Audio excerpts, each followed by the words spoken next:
got to be kidding. He said, no, and then you're going to go to jail. And I'm like, what? He said, yeah, we've got a warrant out for you. And that's what got me, was that scared the hell out of me. Jean is 79 years old. Like many seniors, she answered a phone call expecting something ordinary. Maybe a service notification, maybe a government message, maybe just another automated reminder. Instead, the voice on the other end introduced himself as a law enforcement officer. The tone was firm, authoritative, urgent. He told her there was a problem, a serious one. According to the caller, there was a warrant connected to her name. Her Social Security information had supposedly been compromised. Her bank accounts were at risk of being frozen or stripped away entirely if she didn't cooperate immediately. The message was carefully crafted to trigger fear before doubt, because scams like this don't rely on technology alone. If I didn't cooperate, then it was going to be in the newspaper this morning, and everybody would know, and they were going to strip me of my Social Security card and close all this different accounts and stuff that were in my name. They rely on psychology. The caller didn't give Jean time to pause or verify anything. Every sentence reinforced urgency. Every warning suggested consequences were already in motion. Act now or lose everything. For someone unfamiliar with modern fraud tactics, the situation felt terrifyingly real, and that fear pushed her toward the next step. The instructions were simple. They wanted me to come up here and buy gift cards, eBay. They were specific, and said in the amount of $700. To someone outside the situation, the request sounds strange immediately. Why would law enforcement ever request payment through gift cards? But scammers understand something crucial when fear takes hold. Logic becomes secondary. Jean was told not to discuss the situation with anyone. The caller insisted secrecy was necessary to protect the investigation and prevent further damage to her accounts. As always, isolation is one of the most powerful tools scammers use. When victims don't speak to others, there is no outside voice to challenge the lie. So Jean did what she believed she had to do. She ran down to Safeway. By the time she reached the checkout area at the Woodland Park Safeway, Jean appeared visibly shaken. Front-end manager Sophia Rossi noticed it first. So I was helping another customer when it happened, and one of my other cashiers had started talking to her because they noticed she was panicking. And so we pulled her aside. We're like, what's going on? She knew something was wrong by looking at me. Retail workers see thousands of customers every week. Most interactions blur together, but occasionally, something feels off enough to demand attention. Jean wasn't casually shopping. She looked pressured, and she was trying to purchase a large quantity of gift cards. That combination triggered alarm bells. Numbers are brought up, or I'm making a purchase on one website but having to get gift cards for another website, or my computer's been compromised. Stuff like that's never going to need large amounts of money in like Google Play gift cards. It's not going to happen. So right away I recognized that that's what it was. Sophia and other cashiers pulled Jean aside and gently asked what was going on. At first, Jean hesitated. That hesitation is common in scam situations. Victims often feel embarrassed or afraid they might get in trouble by revealing what they've been told. But once she explained the phone call, everything became clear. Sophia immediately recognized the pattern. Large gift card purchases, urgent instructions, a supposed authority figure demanding payment, secrecy. These were classic signs of a gift card scam. She calmly explained something Jean hadn't yet realized. No legitimate government agency asks for payment through gift cards. Ever. Slowly, the panic began to shift into confusion and then relief. Jean wasn't under investigation. Her accounts weren't being seized. There was no warrant. She had been targeted.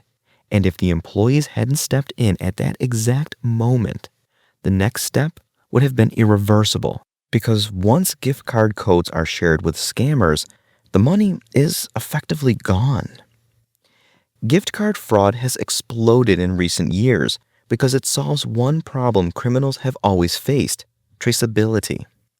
Traditional banking transfers leave trails. Credit cards can be reversed. Checks can be tracked. Gift cards are different. Once the code is revealed, funds can be drained instantly and moved across accounts or countries within minutes. There is no undo button. Scammers often impersonate police officers, IRS agents, tech support workers, or even family members in distress. The stories vary, but the structure stays the same. Create fear, introduce urgency, demand secrecy, request payment through gift cards. Victims are pushed into acting before they can verify anything, and it works far more often than people realize. Before we proceed, awareness is one of the greatest weapons against scams. Please click on the like, share, and subscribe buttons so we can reach a wider audience. Thank you. Gift card scams didn't just continue after the late 2010s, they accelerated. By 2020, U.S. consumers were already reporting more than $125 million lost to scams involving gift and reload cards in a single year. And that number didn't slow down. In just the first 9 months of 2021, reported losses tied specifically to gift card payments climbed to $148 million, already higher than the entire previous year. By 2023, Americans reported losing about $217 million through gift card and reload card scams, showing how firmly criminals had adopted gift cards as a preferred payment method. And early data from 2024 showed losses continuing to pile up, with tens of millions already reported within the first half of the year alone. Behind those numbers is a larger shift in fraud itself. Overall consumer fraud losses reached $12.5 billion in 2024, with impersonation scams, the exact type used against Jean, remaining one of the most common methods targeting victims. Gift cards remain one of the most frequently reported payment methods in scams because they are fast, anonymous, and nearly impossible to recover once redeemed. And that is exactly why scammers keep using them.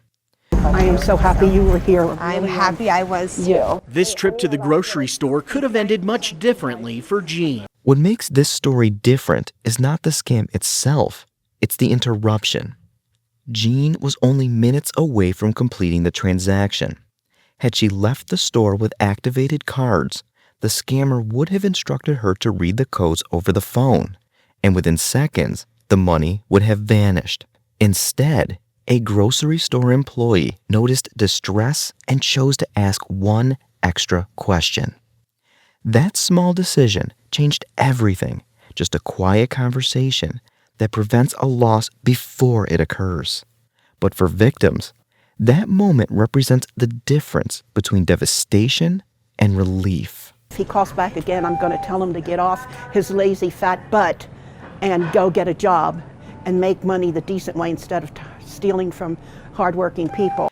But even when money isn't lost, scam attempts leave a lasting emotional impact. Victims often replay the situation afterward, wondering how close they came to disaster. There is embarrassment, the self-questioning, and a lingering sense of vulnerability. The realization that someone deliberately manipulated fear can be deeply unsettling. Jean later expressed gratitude toward the employees who stepped in, recognizing that without them, she might have lost hundreds of dollars, money she could not easily replace. But beyond gratitude, there was also shock, because until that moment, the threat had felt completely real. Scams succeed because they mimic authority and urgency so convincingly that rational thinking gets pushed aside. The most important defense is awareness. No legitimate organization demands payment through gift cards. No police officer instructs someone to keep financial actions secret. And any request that pressures immediate payment should be treated as a warning sign. If someone feels urgent enough to cause panic, that is precisely the moment to slow down. Hang up. Call a verified number independently. Speak to someone you trust. One conversation can break the illusion. I mean, it feels really good to be able to stop it and to know that all of the cashiers that work here would be able to stop it, and that if she had gone to anybody else in this store, they would have recognized that. Too many times things happen and people just look the other way and keep on going, but this is great because somebody cares enough to do this and get the information out. Jean walked into Safeway believing she was about to protect herself from legal trouble. She walked out realizing she had narrowly avoided becoming a victim of fraud. The scammer never received the money. The transaction never happened. She was not the person that lost hundreds of dollars. That outcome is rare enough to stand out because most scam stories don't end this way. Most end after the codes are read aloud, after the funds disappear, after victims realize too late that fear was the weapon used against them. This time, awareness arrived just in time, and the difference between financial disaster and relief came down to one simple act. Someone noticed and intervened. If there's one lesson to take away from this story, it is this: urgency is the scammer's greatest weapon. Any demand for payment through gift cards is a red flag. Once the code is shared, recovery is nearly impossible. Pause, verify, talk to someone. Because sometimes the only thing standing between a normal day and a devastating loss is a single moment of doubt.